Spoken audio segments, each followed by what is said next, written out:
हाय, नमस्कार। हाय दोस्तों। Hi sir जी नमस्कार। नमस्कार सर। सर मैं आजमगढ़ से और मेरा नाम इंद्रजीत भारती।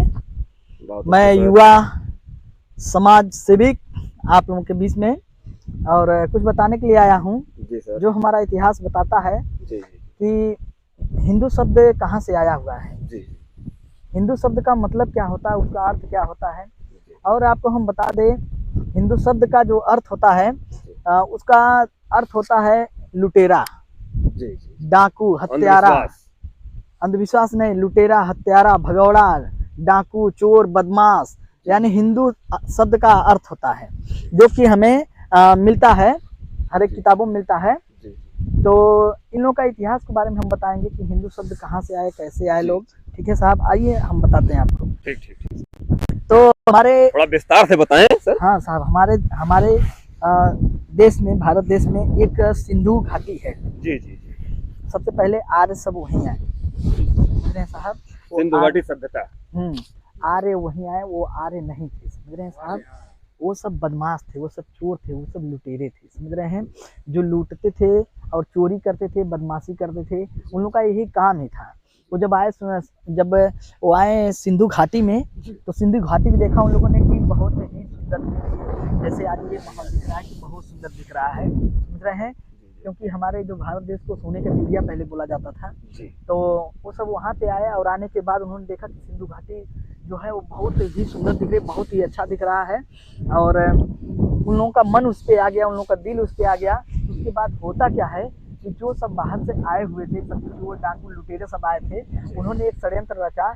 और षड्यंत्र रचने के द्वारा जो वहाँ के मूल निवासी थे, आदिवासी थे और जो वहाँ पे रहते थे, उन लोगों ने क्या किया, सभी लोगों को ये सब मारना शुरू कर दिया। क्योंकि उस समय जनसंख्या कम रहती थी और इन लोगों ने सबको मारना शुरू किया और सबको गुलाम बनाना शुरू किया। और गुलाम बना करके कुछ लोग, वो लोगों को तो गुलाम बनाया इन्होंने, कुछ लोगों को सर मूर्ख बनाया होगा ना। पहले गुलाम बनाया, समझ रहे हैं। पहले गुलाम बनाया उन्हें। अपने क्या हुआ, वहाँ का जो धन दौलत था उसको हथियाने के बाद उस गांव पे कब्जा किया। गांव पे कब्जा करने के बाद उसके बाद वहाँ के लोगों को अपने यहाँ गुलाम बना करके अपने घरों में रख लिया काम करने के लिए। क्योंकि जो उनके घरों में काम नहीं करता था और उनकी गुलामी को स्वीकार नहीं करता था, उन्हें ये सब लोग जान से मार देते थे। तो उसके बाद होता क्या है, कुछ लोगों ने मजबूरी में आके उनकी गुलामी को स्वीकार कर लिया और जिन लोगों को गुलामी स्वीकार कर लिया, उन लोगों को उन्होंने अपने घर में काम करने के लिए रख दिया। कुछ लोग थे जो उन लोगों की गुलामी को स्वीकार नहीं किए और वो लोग जंगलों की तरफ भाग गए। जंगलों की तरफ भाग गए तो उन्हें क्या कह दिया गया कि ये सब शूद्र हैं, समझ रहे हैं। और जो इन लोगों को गुलामी को स्वीकार कर लिए, तो गुलामी को स्वीकार करने के बाद उन्हें क्या किया, उन्हें अंधविश्वास में फंसाना शुरू कर दिया कि इन्हें हम तो गुलाम बनाए लिए हैं, मगर इनके दिमागों में ऐसा अंधविश्वास भर दिया जाए कि ये लोग हमारे षड्यंत्र को नहीं समझ करके और देवी देवता के पीछे लोग पड़े, समझ रहे हैं। तो उन लोगों ने वहाँ से मंदिर का निर्माण करना शुरू कर दिया। और उसके बाद एक राजा था जो मौर्य काल का था और वो भी बौद्धिस्ट था, समझ रहे हैं। क्योंकि वो क्योंकि बौद्ध राष्ट्र अपना पहला देश था, उसको माना जाता था। और वो राजा भी बौद्धिस्ट हो गया था वो, क्योंकि बौद्ध धर्म को बहुत तेजी से प्रचार प्रसार कर रहा था। तो जो उसका एक, हाँ वही था। और उसके बाद क्या होता है, उसका एक सेनापति रहता है जिसका नाम था पुष्यमित्र सुंग, जो उसका सेनापति रहता है। वो क्या करता है, षड्यंत्र के द्वारा राजा को मरवा देता है। राजा को मरवा करके उस राजगद्दी को हथिया लेता है।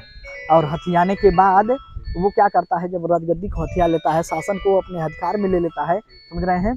तो जितने भी बौद्धिस्ट होते हैं सबका सर को कटवा करके सबको वो घोषणा कर देता है कि जो बौद्ध लोगों के सर को काट करके लाएगा, मैं उसे 100 सोने का सिक्का उसे दूंगा, समझ रहे हैं। तो उन लोगों का सर लोग क्या किए, क्योंकि अपने बौद्ध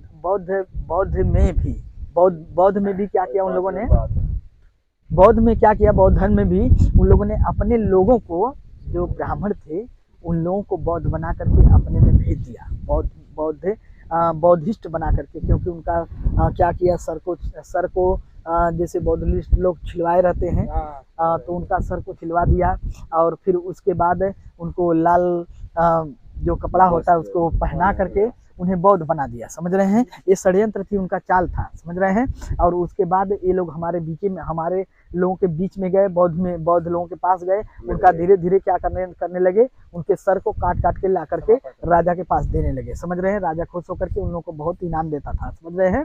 तो फिर उसके बाद हमारे देश में मुगलों का शासन आता है। मुगलों का शासन आता है तो वो दोनों क्या करते हैं कि देखते हैं, जबकि कि मुगल जब देखते हैं यहाँ पे आकर के कि ये सब अंधविश्वास में पड़े हुए हैं, लाखों देवी देवताओं के चक्कर में पड़े हुए हैं, तो उन लोगों ने क्या किया, ये ब्राह्मणों का शोषण करना शुरू कर दिया। क्योंकि ब्राह्मण बहुत ज्यादा संख्या में थे ही नहीं। समझ रहे हैं। तो क्योंकि मुगल बहुत ज्यादा संख्या में थे, वो सब इनके ऊपर राज करने की कोशिश किया। तब इन लोगों ने क्या किया, उनसे षड्यंत्र बना करके, षड्यंत्र रच करके दोनों के दोनों सब एक हो गए। समझ रहे हैं। फिर उन्होंने क्या किया, उन्हीं शूद्रों को, जिन्हें वो सब शूद्र कहते हैं, समझ रहे हैं, जिन्हें उन शूद्र बताते हैं, वो शूद्र नहीं थे, वो यहाँ के मूल निवासी थे। समझ रहे हैं। फिर उन लोगों ने इन लोगों पर राज करना शुरू कर दिया और 33 करोड़ देवी देवताओं के पीछे इन लोगों ने भरमा दिया। उनके मन में ऐसा वायरस डाल दिया कि अगर तुम लोग शिक्षा ग्रहण करोगे तो तुम्हारा परिवार पाप में डूब जाएगा, तुम स्वर्ग नरक में नहीं जा पाओगे, तुम हमेशा नरक में ही रह जाओगे, तुम्हें स्वर्ग नसीब नहीं होगा। समझ रहे हैं। और उनके बीच में क्योंकि ऐसा डाल दिया कि अगर तुम शिक्षित हुए, अगर शिक्षा लिए, समझ रहे हैं, तो अगर शिक्षा लिए तो जो तुम्हारा क्या बोलते हैं कि पुनर्जन्म वाला सिस्टम है इन लोगों का, समझ रहे हैं, पुनर्जन्म तुम्हारा नहीं होगा, तुम भूत प्रेत बन के भटकोगे। तो ऐसा कोई भी बात नहीं है, ये खाली हमें फंसाया गया, भरमाया गया है हम लोगों को, बस जैसे माफिया मान लीजिए। हाँ। तो हिंदू शब्द का अर्थ ही होता है कि वो जो हिंदू बन के आए थे, क्योंकि जब यहाँ से मुगलों का शासन धीरे धीरे बढ़ता गया, सब लोग अंधविश्वास से दूर होते गए, तो ब्राह्मण लोगों को खदेड़ा गया। समझ रहे हैं। तो सिंधु के नाम से उनको हिंदू का नाम दिया गया है। सिंधु के नाम से उन्हें हिंदू का नाम दिया गया है। और जो सिंधु के नाम से हिंदू पड़ा, फिर हिंदू के बाद में आकर के अपने आप को आर्य बताने लगे कि हम आर्य हैं, आर्यपुत्र। समझ रहे हैं। वहां से धीरे धीरे क्या होता है, एक ब्राह्मण था जिसका नाम था मनु, उसने अपने संविधान को रचा। समझ रहे हैं। संविधान को रचा नहीं, वो संविधान को एक ऐसा विधि बनाया, एक ऐसा व्यवस्था बनाया जिसमें हमारे ही समाज के लोगों को उसने 4 वर्णों में बांट दिया। समझ रहे हैं। 4 वर्णों में बांट दिया, जिसे आप लोग जानते हैं। 4 वर्णों में बांट करके अपने ही समाज को, अपने ही मूल निवासियों को अलग अलग कर दिया। उनको बता दिया कि आप ऊंची कास्ट के हो, समझ रहे हो, आपका अधिकार है कि आप शूद्रों पे क्या करो, राज करो। समझ रहे, आप उनसे ऊंचे हो।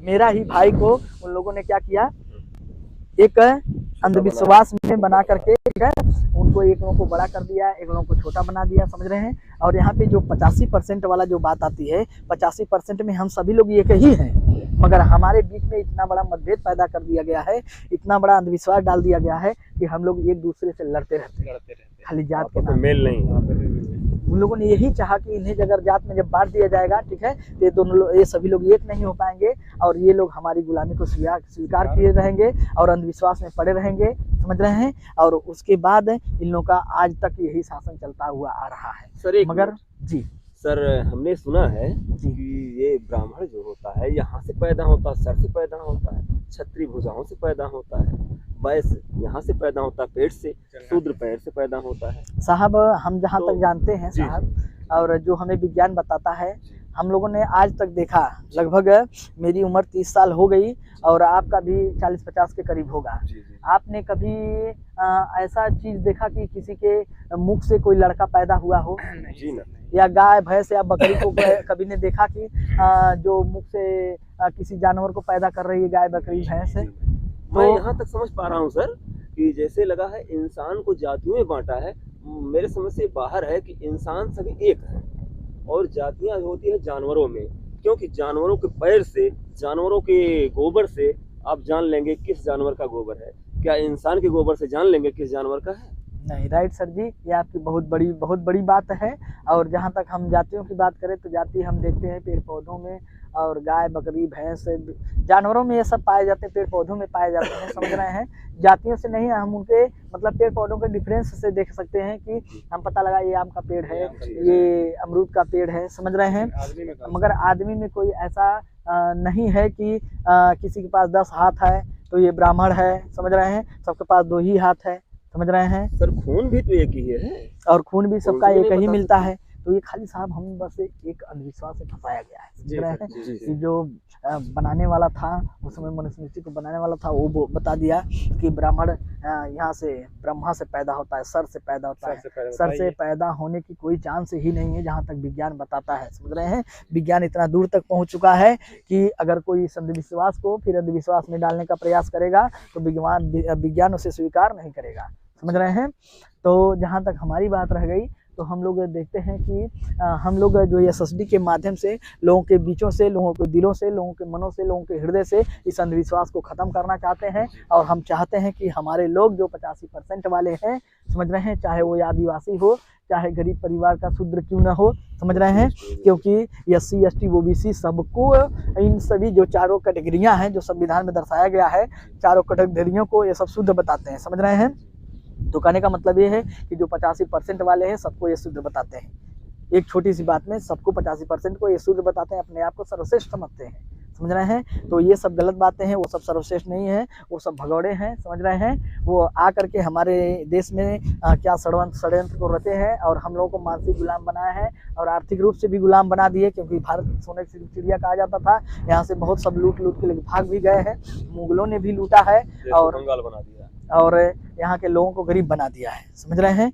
तो यही हमारे SSD की एक बात है जो सबको जागरूक कर रहा है, सबको समझा रहा है, सबको बता रहा है, गांव-गांव में जा कर के हर एक लोगों को उनके अंधविश्वास से उन्हें बाहर निकाल रहा है।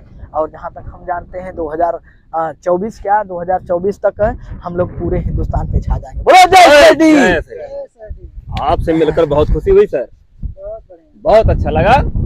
हमारे सर ने ऐसा बताया, बहुत अच्छा लगा कि हमको अंधविश्वास में डाला गया है। अब हमको आ गया समय अंधविश्वास से निकलने का और अपने इतिहास को जानने का। अब इसका जरूरत है कि अंधविश्वास से हम निकलें, तो कैसे जो वास्तविकता है उसको हम समझें, माने। कभी मानो में फर्क ना करें। जातियां तो इंसानों में कहाँ होती, जानवरों में होती है सर। ठीक सर, आज के लिए बाय बाय। ओके, धन्यवाद। फिर मिलेंगे अगली वीडियो में नए जगह के और नए इतिहास के साथ। तब तक के लिए नमस्कार। चलिए अब हम लोग चलते हैं, आप लोगों से विदा लेते हैं। नमस्कार दोस्तों, नमस्कार, बाय।